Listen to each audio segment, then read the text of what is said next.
Linda Carter says it still feels like home, the empty house on 5 acres in rural Indiana that she, as a widow, has had to abandon because she can no longer afford the monthly payments and upkeep. I notified the bank, and they've actually been no help at all. I sent them a letter in June of '08 and told them that the struggle I was having and why I was having it, and that I was no longer going to be able to make the payments, and did not hear anything from them. I called them every time I tried to get through to they sent me a letter saying the Help for Home project or department or whatever, and every time I would try to call them, they would bounce me back to customer service because they kept saying I was not late on my payments.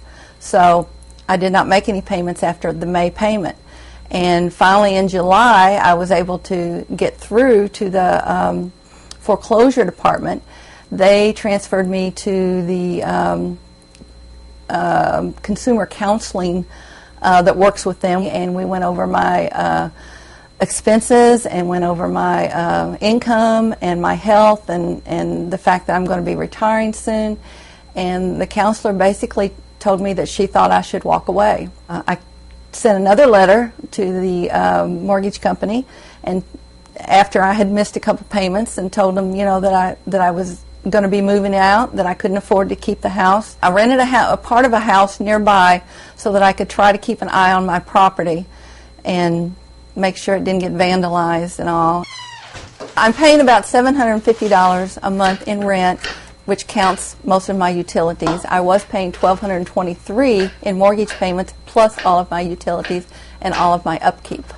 Well, there's not really any peace of mind because I don't know what the mortgage company's going to do. I mean, monthly, yes, I can make it now, but I keep waiting for the other shoe to fall. I don't know when they're going to sell the house, what they're going to sue me for, get a judgment against me, whether they're going to try and garnish my wages. I just don't know what they're going to do. So that's still hanging over my head and very much a big worry. The Mortgage Bankers Association urges people not to default on their mortgages.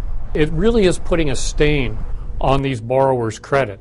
It's going to impact them for a number of years to come in trying to buy another home, to try to rent something. It could have an effect if an employer owns a gets a credit report on their employment. So there are really some long-term consequences to this. Not to also remember that a number of states, when a borrower just walks away, the lender, in fact, can come back and will come back to that borrower to try to collect a deficiency.